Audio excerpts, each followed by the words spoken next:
Maghaharap si Anthony Johnson at Ryan Bader sa main event ng UFC on Fox 18. Matagal nang gusto makalaban ni Johnson ang kapwa light heavyweight contender niya na si Bader. At ngayon nga ay pinagbigyan na ng UFC ang hiling niya. Magtatapat ang dalawa sa isang 5-round match ngayong January 31 sa New Jersey.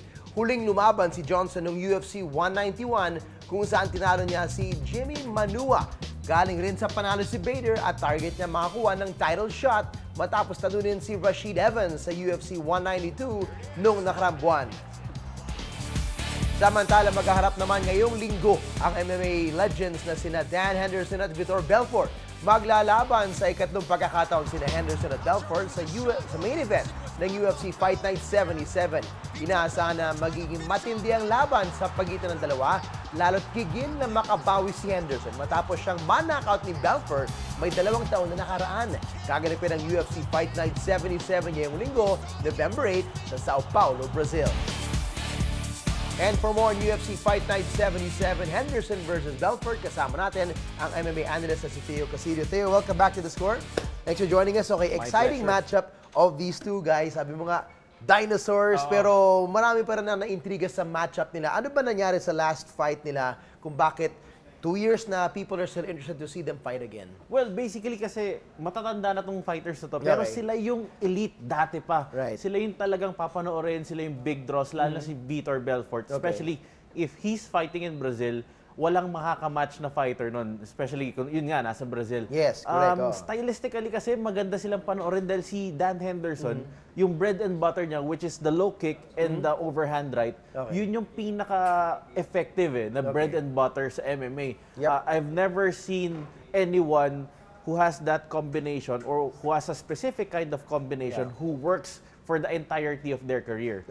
Yun yung meron si Dan Henderson. Si Vitor naman, before he was really known for having really fast hands, pero he evolved into a kicker. Ngayon, nag-kick siya, nag-spinning heel kick siya, kung ano-anong head kick yung pinapatama niya. So, it's an evolution ng ganung ka-elite na late stage na ng career niya. So, masaya siyang panoorin dahil knockout artist siya before, pero he gives something else for you to watch out. Yun, we're actually looking at halatang vintage na yung footage ng mga laban nila. No? Pero mula sa huling laban nila 2 years ago, how different of a fighter are they respectively now? Alam ko ang interesting si Belfort has only fought once.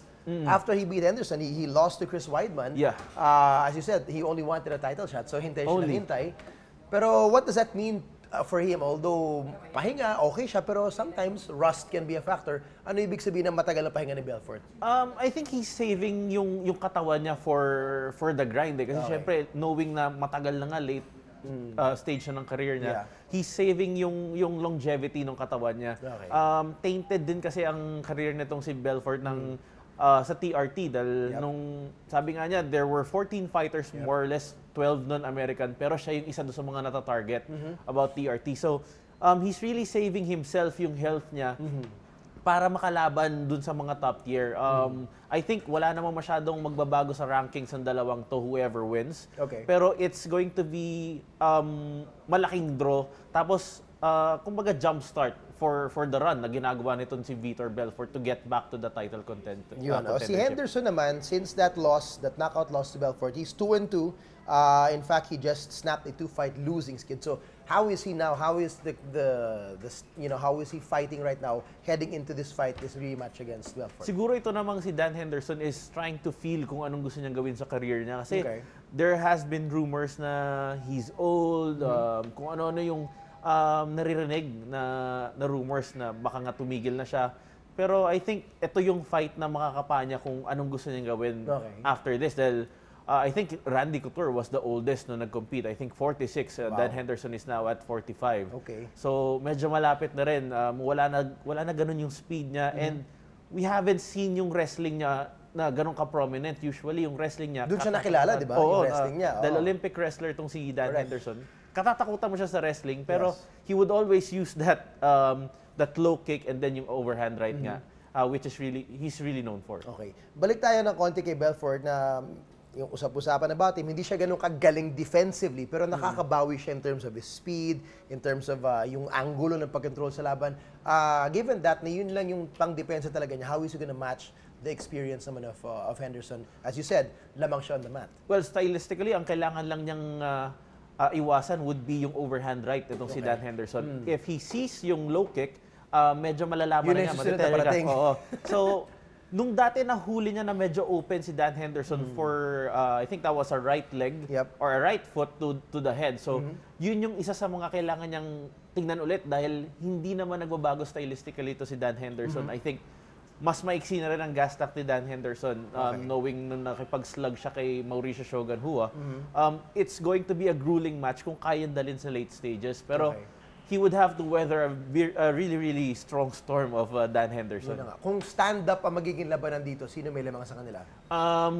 If it's going to be a 3-round fight, I think merong edge ng konti si Belfort. Pero kung first round and hindi mag-iingat tong si Vitor, mahuhuli siya nitong si Dan Henderson one way or another. Anong masasabi natin para sa sport ng UFC and MMA? How much color does this add? To see, of course, we like to see the young ones, the real main contenders, pero anong entertainment value na especially for you guys who followed MMA for a long time? So talagang, alright, these guys are still fighting and it's a good match kahit matanda na sila. Yung trilogy kasi marami siyang sinasagot na tanong. Usually it's what answers kung sino talaga yung mas magaling. Okay. So it would put a stop do sa rumors na hindi lucky punch si ganito or nag-lucky punch si ganyan. So yun yung isa sa mga pinakamagagandang panoorin, yung mga trilogies na malalapit talaga. Okay, hapyaw tayo ng konti naman sa isa pang laban. Sina Ronda Rousey and Holly Holm maglalaban sila sa UFC 193 sa Australia on November 14. Trash talking as usual. Of course. Ang nagaganap sa kanila dalawa. Most of it coming from Ronda Rousey. I've never heard of this kind of trash talk before, pero nung nakita ko, what? Ang sabi niya, di ba sabi niya, it's better off for Holm to lose because if she wins and beats me, she can't handle this spotlight. Actually, ang binasa ko dyan or ang tinignan ko talaga is yung reaction ni Holly Holm. Sabi niya, if I would win, I think I would handle that better, syempre. Kasi if you would lose, I remember si Forrest Griffin, natalo siya kay Anderson Silva, who now has that, kumbaga ito si Ronda Rousey, may cloak na siya ng invincibility. Parang nung kay Anderson Silva nung time na yon. Nung natalo si Forrest Griffin, tumakbo siya palabas ng arena. He didn't even wait na makuha niya yung senses niya. As in, pagka-knockout, pinilit ang tumakbo siya. So I think wild, nilalaro din ni Ronda Rousey mentally itong si Holly Holm dahil feeling ko hindi nga handa sa mental stage itong si Holly Holm. Although sa boxing, she's very accomplished on paper. Yun nga, let's mention that for those who are not aware, Holly Holm came from professional boxing. Gano'n siya galing sa pro boxing before coming to MMA? It says here on paper na 19-time champion siya, world champion. So we would have to check kung sabi nga ni Ronda Rousey, on paper, this is the worst kind of matchup for me dahil hindi naman siya ganun kahinog sa boxing. Although she's a very good slugger. Nakita natin kay Bethe Correia. So, we would have to see. We would have to check kasi may mga rumors din. Again, ngayon marami ng rumors dito sa fight scene. May rumors na ang nagsispearhead si Chael Sonnen na sinasabi niya na baka yung championship ni Holly Holm is garage boxing. So there are a lot of questions. Ring Magazine Female Boxer of the Year 2 times. Yan, hindi mo basta-basta mapepeke yan. So that's no joke. Pero if you look at a good boxer nga, theoretically, kung magaling yung boxer si Holm, gaano ka-threat siya sa style and dominance overall ni Ronda Rousey? For me kasi, ang pinakamaganda na pwedeng gawin ng isang fighter to battle Ronda Rousey is with distance. Ronda loves to be on the clinch kasi doon siya nagko-control, especially with her judo background.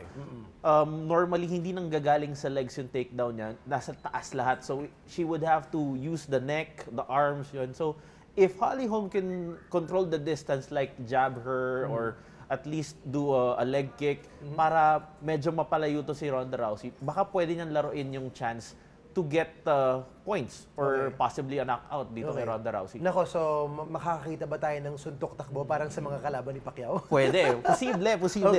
Pero easier said than done. Dahil si Ronda Rousey, ang path niya whenever the bell rings is always straight ahead. Sugod sugod siya. Merong nagkamali dyan, si Kat Zingano, who charged at Ronda Rousey and then ended up with a 14-second loss. Yun yung 14-second. So that's one thing you don't want to do to Ronda Rousey. Of course. So I mean, right now, as good as Ronda Rousey is, she's not perfect and invincible, you think? May butas pa rin yung laban niya? I think so. May mga butas yan, pero kailangan natin hanapin or kailangan natin makita. Ang pinakamalapit na nakakuha dyan si Miesha Tate. Right. She lasted 3 rounds pero still ended up on a submission. Correct, so, correct.